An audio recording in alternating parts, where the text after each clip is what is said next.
J'ai terminé, je l'ai lavé, je lui ai fait les soins vulvaires qu'elle refusait au début. Et j'étais étonné, sans donner aucun médicament. Et tout était fini, elle n'avait pas de pampers. J'ai même demandé qu'on amène un habit pour Donc, quand même... Pour vous, vous n'avez porté aucun coup à la dame? Si, je le fais. Oui. Je l'ai fait. À l'aide de quoi?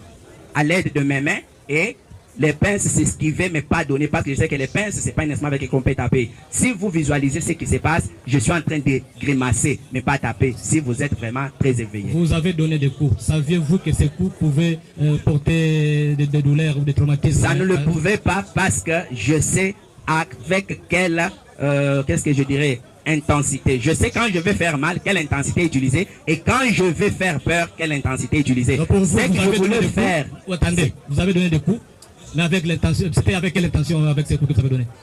De persuader la parturiente à accepter ma proposition afin de sauver sa vie. Je n'avais pas d'autre choix après avoir épuisé tous les autres moyens devant une femme qui est congolaise. Devant une vous femme aviez qui dit est... tantôt, quand vous mettez votre main, quand vous voulez introduire les doigts, etc., elle l'avait repoussé. Et que vos mains étaient pires, elles ne devaient pas être touchées. Alors comment avez-vous réagi? Comment avez-vous repoussé ces mains-là? Comment? Avec quelle intensité avez-vous repoussé ces mains? Mais qu'est-ce que moi je fais? Moi je vais sursauter, je vais écarter mes mains. Mais malgré cela, elle les avait déjà touchés. Ah, c'est donc ce qui vous a permis de pouvoir lui porter des coups d'avantage? C'est pas ce qui a permis. Je vous dis que le coup ici, ce n'est pas par rapport à ce qu'elle a fait, mais les coups ont été portés pour sauver cette vie-là, dont la concernée ignorait le danger qu'elle courait.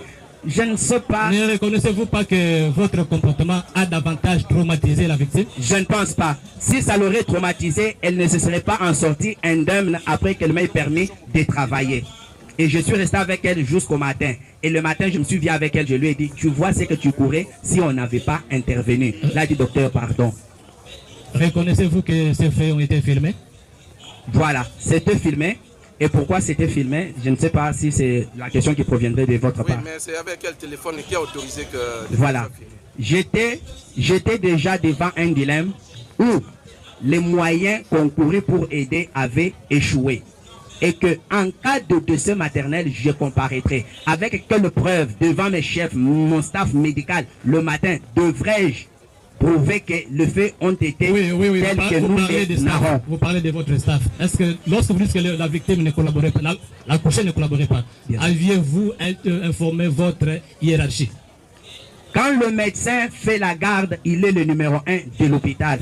Et à ce moment-là, je ne peux pas appeler le médecin directeur ou le chef de staff chez lui à la maison en repos pour lui dire il y a une collaborante qui refuse ici, qu'est-ce que tu veux? Il va dire mais docteur, c'est toi qui es là. Qu'est-ce que lui fera en ce moment-là? C'est à moi de trouver moyens, méthodes pour aboutir à une bonne fin qui est celle de sauver la vie. Retenez que malgré tout ce que vous avez vu se dérouler, la dame est sortie vivante, elle est repartie chez elle avec son bébé et aujourd'hui j'étais avec elle et son bébé et sont bien portants. Est-ce que c'est vous qui avez autorisé qu'elle oui, ça pour me protéger moi en cas de non-collaboration jusqu'à la fin. Les faites-vous souvent?